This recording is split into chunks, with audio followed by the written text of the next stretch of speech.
Now, you could say that he's one of a dying breed in the National Assembly, a member of the opposition Labour Party and a lone voice who refuses to defect, but who can still win over the floor of the APC-dominated Green Chamber. I'm speaking about the Honourable Obi Aguocha, the member representing Ikwano, Umuahia North and Umuahia South Federal Constituency in the House of Representatives. On Wednesday, Mr. Aguocha led the resistance against a controversial bill that attempted to remove the constitutional authority bestowed on the Electoral Commission, INEC, to register and regulate political parties in Nigeria. The proposal was for such powers to be transferred to a new and unconstitutional office of the Registrar General of Political Parties. But in his submission, Mr. Aguocha warned of the dangers of executive and partisan influence and the potential of undermining public trust and confidence. Standing alone, his voice resonated across the chamber, prompting many lawmakers across party lines to side with him in defeating the bill. It was, as one analyst put it, the most evocative symbol of the continued burning of the flame of opposition politics in Parliament. Take a listen. If this office is not managed well, it would mean that any political party in office can manipulate our electoral process through party registration and membership registration. Mr. Speaker, I so submit that we look at HB 227 again with a view of stepping it down for more legislative consideration. That office is unknown to the Constitution of the Federal Republic of Nigeria. To accede to that to go for second reading may prove very difficult for this country, very difficult for the registration of political parties and membership. Mr. Speaker, so for this House, this People's House, not to appear to support something that is outside of the Constitution of the Federal Republic, Mr. Speaker. So my suggestion is that we step it down for more legislative consideration. Well, you didn't hear the bit where there was a loud cheer across the floor of the House when the place resonated with nay, and they essentially rejected that bill. And I'm suitably delighted to say that the Honourable Obi Aguocha, the member representing Ikwano, Umuahia North and Umuahia South Federal Constituency in the House of Representatives under the Labour Party, joins me now in the studio. Thank you very much indeed for coming in. No, thank you for having me, and of course, Labour for life. I don't have it on me today. Right. But in my heart, right. Labour for life. So clearly you've shown yourself to be no slouch in the political stakes in Nigeria. Tell us how this particular bill came to be defeated as a result of your intervention. It was collaboration between myself and my colleagues who eventually found it to be an intentional, for me, I felt it was intentional, act to strip INEC some of the functions they already have, and not to take it to a new establishment which is subject to manipulation and control, especially at this time, very close to primary elections. I mean, within the next 8 months, we're going into the primaries and subsequently to the general elections. You don't shift the goalpost just for your own convenience. So if we bury the institution of democracy just simply for convenience or control, then we actually are setting aside the democratic norms that now bind us together as a nation, disregarding which political party you belong to. So who was proposing this change? And what was their rationale? Well, the bill was actually proposed by the Speaker of the House of Representatives. And, you know, you don't go after proposals or propositions of the leadership of the House. You have to look at it objectively and be a bit circumspect about it. Now, I could have just said, well, it's my Speaker. Let me just give him the leeway. But my Speaker is only about transitional in terms of maybe he could do 4-year tenure and the next, or maybe do at most 8-year tenure. But the Constitution of the Federal Republic of Nigeria, subject to amendments, is a lifetime document, is a lifetime proposal for the entire Nigerian people. So we ought to be thinking more about safeguarding our democratic institutions, not to weaken them or to just, change them or amend them simply based on convenience and control. And obviously the rest of the nationalists, the rest of the House of Representatives agreed with They agreed with me. And in defiance of the Speaker of the House. Well, not so much in defiance of the Speaker, but in defiance to the proposal. Right, purely based on the logic of the argument. Purely based on the logics of it. Yeah. And this is great thing for democracy.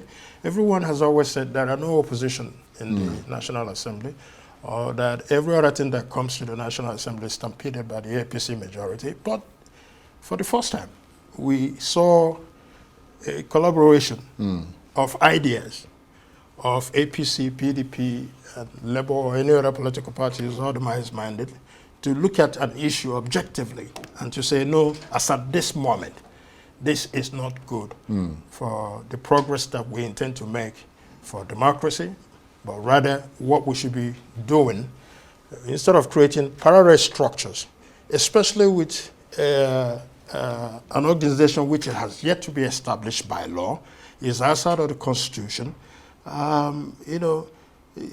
Many people found out it would be difficult to swallow. So we had to do what was best. And in doing that, 7 bills that were consolidated to achieve a constitutional amendment or review were all voted down. Right. And this particular victory matters as an example of the defense of democracy in the National Assembly. Yes, absolutely. The National Assembly's primary responsibility is to defend democracy, to defend the Constitution, and to defend the democratic institutions that are protected by itself in the Constitution. To do anything otherwise, it will be an aberration and will erode confidence and trust of the Nigerian people, especially in our electoral process. If there is one thing that we have to do to ensure that our electoral process are free and fair, is to ensure that we strengthen INEC, first of all. There are a lot of good bills, including the one that I'm sponsoring. I think I discussed with you the last time I was there that it is by intention that since the courts are now part of our electoral process, that rather than INEC be where you can go to obtain certified true copies of electoral materials, let the courts be there so that INEC cannot subject somebody from meeting the time allowable within the court processes. Right. So what we want to be able to see is a transition from INEC to the court, so you can apply and get your certified true copies of electoral facilities or other things together. And then secondly, to ensure that when we say electronic transmission, it means electronic transmission. It's not giving INEC a choice between they wake up this morning is electoral transmission and they wake up the other morning it will be manual transmission. So we have to be precise in what we want on behalf of the Nigerian people to ensure that our democratic space is what it is, and the last beacon of hope for the Nigerian people, so that you can decide who to be your president tomorrow, regardless of what manipulations the political parties will entail to do. Sounds very hopeful, actually. We will get it done. We will get it done. We will absolutely get it done, because the pressure is not just on APC; it's on everybody. Yeah. To be able to sit down, think through how to strengthen our electoral process, and to ensure that, okay, APC is today. If you remember, a couple of years ago, PDP was there and thinking to rule for 60 years. But they're no longer there. So tomorrow, APC may also not be there. Absolutely. But what will always be there is the Nigerian people and the Constitution of the Federal Republic of Nigeria. Indeed. So that's what we need to strengthen more. And just returning to that bill that was killed in Parliament, does it give you much confidence that when push comes to shove, the House of Representatives can still stand up for what is right, though the perception of the public seems to be that they don't. Well, every little step matters. Every little step goes towards eroding the wrongly held perception that the Nigerian people have about the National Assembly. Of course, I'm a member there, so I'm also part of, in their view, the problem. Even though they tend to see you as less even though they tend to not see me as the last man standing, as the bigger problem. Yes, of course. But every little thing that we do to erode the wrongly held perception of the Nigerian people about the National Assembly helps. Right now, it will be a bit difficult to disabuse from the any Nigerian mind that we are not a rubber stamp. Yeah. Because it appears that everything that the president wants, he gets. Absolutely. Some people are even saying if the president comes tomorrow and says he wants third term, that he will get it under this 10th National Assembly. Yeah. But I doubt it. But I think all of us have started to wake up to our responsibilities. Yeah, but the description of you as a sort of lone opposition voice, because that's how you were described in that attempt to kill that bill.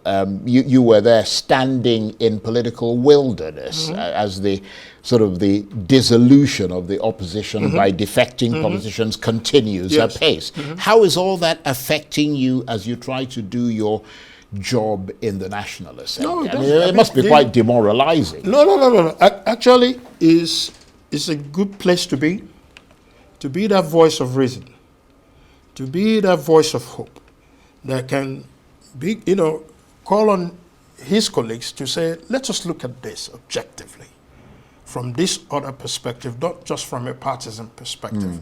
So from that aspect of it, it works. It works for me, and it works today for democracy. Yeah, but where my members were, even when I spoke about the dangers that this bill may portend for our democracy, may portend for our constitution, my members heard me, and they reacted positively to that. But I think so the more every little step we take to ensure that we are being objective, not being partisan, and that you're being heard, and you're being heard, then I think it is one victory after the other, however in the small measures that you may come, but to further disabuse the Nigerian people's minds about any wrongly held perceptions they may have. Yeah, but I think it is that sense of that kind of lone voice. I wonder whether you share in the pessimistic view that many Nigerians have, that the risk of opposition politics dying out in Nigeria is getting higher, and that as a group, opposition voices from the main political parties, including PDP and Labour, are getting more marginalized. I agree with you. I mean, all you have to do is look at the number of defections that are happening every single day, mostly now within the PDP rank to APC. It diminishes the numbers that we can muster to block a legislation or to even pass a legislation. You go to the Senate side, the Senate is barely 4 more votes. They need 4 more defections, and they can do whatever they want. That was why I was saying most Nigerian people now have the perception, whether right or wrong, that if President Tinubu comes to the 10th House of 10th National Assembly and say, I want third term, he may actually get it. But I also believe that members of the National Assembly, both in the Senate and the House of Representatives, are very objective people that all of them, if push comes to shove, will stand in defense of the Constitution for which they have sworn to uphold. Well, a lot of people would question that. How? Given the things that have happened recently most of the things that have happened recently, Charles, it hasn't been issues that border directly with the Constitution of the Federal Republic of Nigeria. I mean, I remember the Rivers. Yeah, I was going to say, what happened in the Rivers thing supports the point that you're making, that if the president, that it's a rubber stamp, that basically whatever the president wants, he can get. Yeah. Because for them not to have stood up, that's the perception in the public space. For them not to have stood up, the people that the Nigerians count on as the check and balance on the potential excesses of the executive, for them not to have stood up in that regard. And you were one of the people who even opposed the way I they opposed did it. I opposed it. So, and I mean, was shouted down. Absolutely. I opposed it and I was shouted down.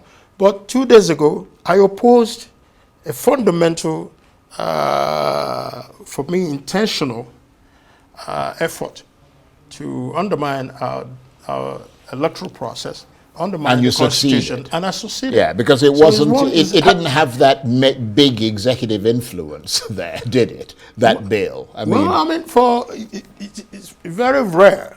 Yeah. For a speaker to sponsor bills. He will encourage others to do that. So when a speaker sponsors a bill, members are circumspect about it. Yeah, they'd rather not oppose it. They'd rather not oppose it. But like I said, it wasn't an opposition to the speaker. It wasn't an opposition to the institution. Right. It was an opposition to something that I verily believed, was against the principles of our Constitution. Right. That would erode our electoral processes, the gains that we have made in our electoral process. Imagine having two priority groups charged with the responsibility of our electoral process. One can make a decision one way or the other, and the other one, and it would be such chaotic. And that's what most of us were trying to prevent, to ensure, INEC has so many issues, so many baggages anyway, but we, rather than try to balkanize INEC, I'm more of the opinion that we should strengthen the institution and enhance their capacity. Right. And through legislation, ensure that whatever is the output of INEC is free and fair, and the Nigerian people will have confidence in it. Well, I mean, you've taken one little step in that direction. Let's turn to the issue of one of your constituents, the separatist IPOB leader, Nnamdi Kanu. He's back in court. How's it looking for him following his latest appearances? I've been in every court appearance with him to show moral support. So the prosecution have started to make their case, to establish their case. The defense has also gone through the process of, I'm lost now, to do, what's it called again? The prosecution have presented their case. Now is the defense. Is their defense. Right. To ask questions. Right, okay, cross-examination. Cross-examination, sorry. It's looking well. Because most of the things that but the opposition, I mean, the prosecution put up a fairly strong, I mean, they came up with some strong allegations there, didn't they? Well, first, yes, of course. But let me say this, that what I would say, I hope what I would say is not substitutes to the issue. Yeah, we have to be circumspect. Yeah, we have to be circumspect about it. But in a general form, we've seen a lot of, first of all, where the prosecution had a bit of challenge was in the manner they wanted to prosecute the matter, coming through by way of information or informative trial rather than a summary trial. The judge ruled that the trial must be a summary trial whereby every evidence, every testimony, every witness must be given to the court and as well as to Nnamdi Kanu's defense team, so that they will know everything outright, and now know what to expect. Know what to expect. Right. Okay. Now, it's surprising that you're charging somebody of terrorism, 15 counts. 8 of those counts have already been dismissed by the learned trial judge. So it's 7 counts now. And in those 7 counts, you claim you have interviewed thousands and thousands of people who will come to testify against him, and your evidence is only a letter from the Attorney General.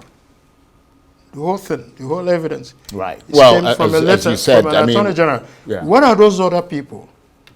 Yeah, they claim to have interviewed and are going to have damning evidences against Mazen Nnamdi Kanu, but we're watching. Well, they haven't finished the trial, though. Well, they haven't finished it. So the cross-examinations are still going. So that's why I'm saying that we're watching to see, but I still think that Nnamdi Kanu, having spent 10 years being tried for this offense, is 10 years more than any other person that have been tried in this country.